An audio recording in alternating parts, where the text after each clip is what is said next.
ഇങ്ങനെ ഏകമായിരിക്കുന്ന ജീവൻ ആത്മാവ് പല പല ഉപാധികളുമായിട്ട് ചേരുമ്പോൾ ഉപാധി വ്യത്യാസം കാരണം പലതായി കാണപ്പെടുന്നു. ഈ പലതായി കാണപ്പെടുന്നത് അജ്ഞാനം.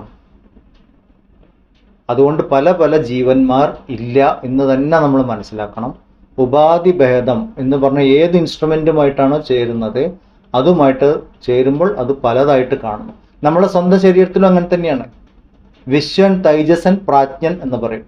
ജാഗ്രത അവസ്ഥയിൽ നമ്മൾ വിശ്വൻ എന്ന തലത്തിലാണ്, സ്ഥൂല ശരീരവുമായിട്ടാണ് ബന്ധം. സ്വപ്നാവസ്ഥയിൽ തൈജസനാണ് നമ്മൾ, സ്വപ്ന ശരീരവുമായിട്ടാണ് ബന്ധം.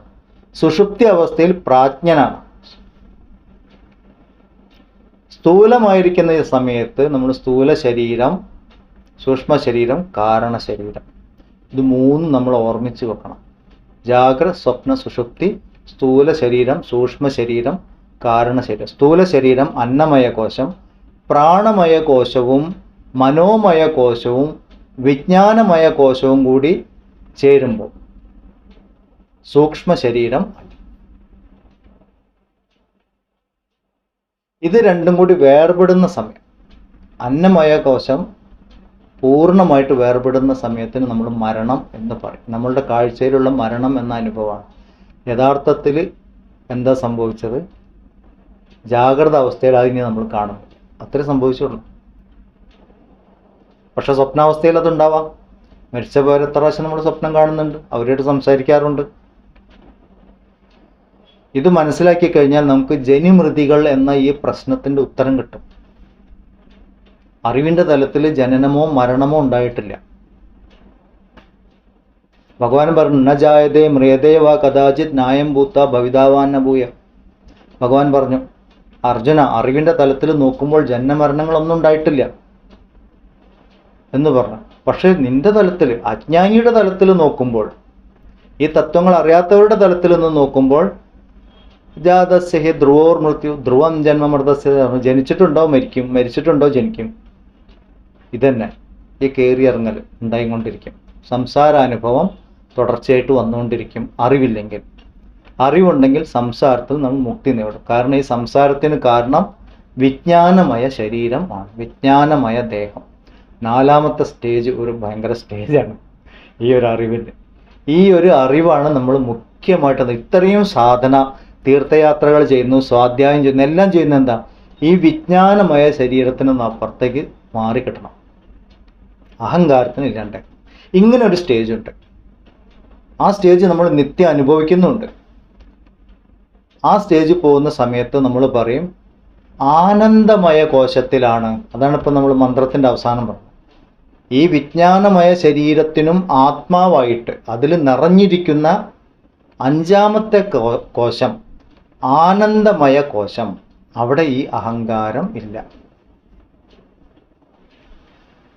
ചലനങ്ങൾ വളരെ കുറവാണ്. മനസ്സിൻ്റെ ചലനങ്ങൾ, അന്ധകരണത്തിലെ മനോവൃത്തികൾ എന്ന് പറയും, മനോവൃത്തികൾ ഏറെക്കുറെ ഇല്ല എന്നൊരവസ്ഥയിലാണ് ആനന്ദം എന്നൊരനുഭവം നമ്മൾ അനുഭവിച്ചുകൊണ്ടിരിക്കുന്നത്.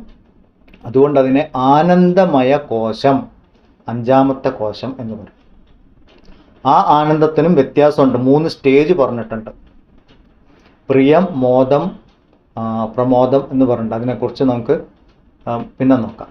ഈ ആനന്ദം എപ്പോഴാണ് എന്തുകൊണ്ടാണ് ഒരു വസ്തു കിട്ടിയാൽ നമ്മൾ സന്തോഷിക്കുന്നത്? എന്തുകൊണ്ടാണ് ഒരു വസ്തുവിൻ്റെ അഭാവത്തിൽ നമ്മൾ ദുഃഖിക്കുന്നത്? ഈ ആനന്ദം എന്തുകൊണ്ട് എപ്പോഴും ഇല്ലാത്തത്? ഒരേ വസ്തുവിൽ തന്നെ പലർക്കും പല ആനന്ദം എന്തുകൊണ്ടാണ്? ഇങ്ങനെയൊക്കെ ഒരുപാട് കാര്യങ്ങളുണ്ട്. അത് നമ്മളുടെ ആനന്ദമയ കോശവുമായിട്ട് ബന്ധപ്പെട്ടാണ്. ആ സമയത്താണ് നമ്മൾ ആത്മാവിനോട് വളരെയധികം അടുത്തിരിക്കുന്ന സമയം. അതുകൊണ്ട് നമ്മൾ ആനന്ദം അനുഭവിക്കുന്നു. ആനന്ദ സ്വരൂപം അന്നേരം ആയിട്ടില്ല, അതിനും അപ്പുറത്തേക്ക് പോകാനുണ്ട്. അപ്പോൾ ഈ 4ാമത്തെ കോശം, വിജ്ഞാനമയ കോശം, നമ്മൾ വളരെ നന്നായിട്ട് മനസ്സിലാക്കാനുണ്ട്.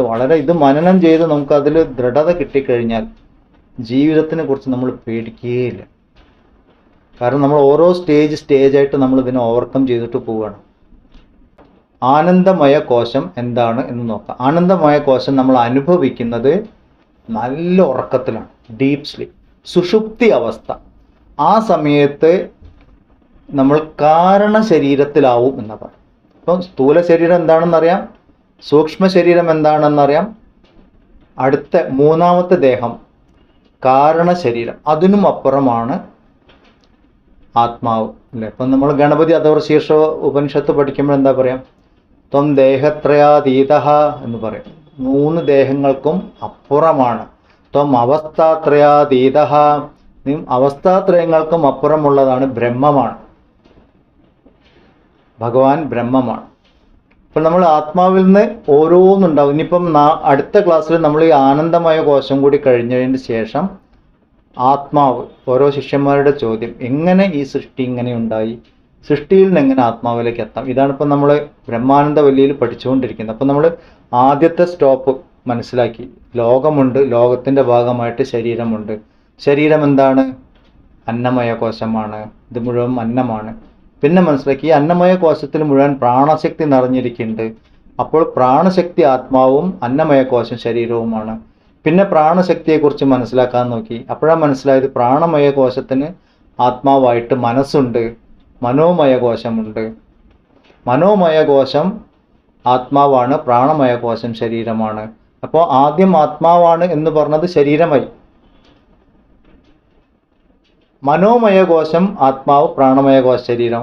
ഇനി മനോമയ കോശം ആത്മാവാണോ? അല്ല, മനോമയ കോശം ശരീരമാണ്. കാരണം അതിൽ മുഴുവൻ നിറഞ്ഞിരിക്കുന്ന വിജ്ഞാനമയ കോശമുണ്ട്.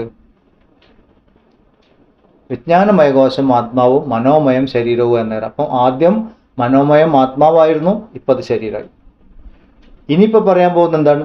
വിജ്ഞാനമയ കോശമാണ്, പക്ഷെ അതിനും നിറഞ്ഞിരിക്കുന്നു ആനന്ദമയ കോശം. ആനന്ദമയ കോശം ആത്മാവ്, വിജ്ഞാനമയ കോശം ശരീരം. ഈ തലത്തിൽ ആത്മാവിനെയും ശരീരത്തിനെയും ഭിന്ന ഭിന്നമാക്കുന്ന വേലികളില്ല, പരിമിതികളില്ല. ഒരു തലത്തിൽ നിന്ന് നോക്കുമ്പോൾ അതങ്ങനെയാണ് തോന്നുന്നത്. പക്ഷെ നമ്മൾ അവിടെ നിന്ന് കഴിഞ്ഞാലോ അതല്ല. എന്ന് പറഞ്ഞാൽ ഇതിനൊന്നും ഇങ്ങനെ വേറെ വേറെ വേറെ വേറെ ആയിട്ട് വിസ്തരിച്ച് എന്താ പറയുക, മതിൽ കെട്ടിയതുപോലെ, വേലി കെട്ടിയതുപോലെ വേറെ വേറെ ആക്കാൻ പറ്റില്ല. ഒന്ന് തന്നെയാണ് മറ്റത്. പക്ഷെ നമ്മൾ അറിവിൻ്റെ തലത്തിലേക്ക് അങ്ങോട്ട് ഉള്ളിലേക്ക് പോവുകയാണ്. അല്ല, നമ്മൾ തുടക്കത്തിൽ എന്താ പഠിച്ചത്? ബ്രഹ്മവിദാപ്നോതി പരം തദ്ദേശാഭ്യുക്ത സത്യം ജ്ഞാനം അനന്തം ബ്രഹ്മ. സത്യം ജ്ഞാനം അനന്തം ബ്രഹ്മ, അതിരുകളില്ലാത്തത്. യോ വേദ നിഹിതം ഗുഹായാം പരമേ വ്യോമൻ സോഷ്ണുദേ സർവാൻ കാമാൻ സഹ. ഇതാണ് നമ്മൾ ആദ്യം പഠിച്ച മന്ത്രങ്ങൾ. അപ്പം അതിനെ നമ്മൾ യോ വേദ നിഹിതം ഗുഹായാം, അകത്ത് ഉള്ളിലിരിക്കുന്നതാണ് എന്ന് അറിയുന്നവൻ സർവകാമങ്ങളെയും പൂർത്തീകരിക്കുന്നു. ആദ്യം അതിൻ്റെ ഫലശ്രുതി പറഞ്ഞു തന്നു. ഉള്ളിലാണ് ഇരിക്കുന്നത് എന്നറിയണമെങ്കിൽ പുറത്തുനിന്ന് നമ്മൾ ഉള്ളിലേക്ക് പോകണം. സ്ഥൂല സ്ഥലത്തിൽ നിന്നും സൂക്ഷ്മതലത്തിലേക്ക്. അങ്ങനെ 4ാമത്തെ തലത്തിലാണ് നമ്മളിപ്പോൾ എത്തി നിൽക്കുന്നത്. 5ാമത്തെ തലത്തിലേക്ക് നമുക്ക് അടുത്ത ക്ലാസ്സിൽ പോവാം.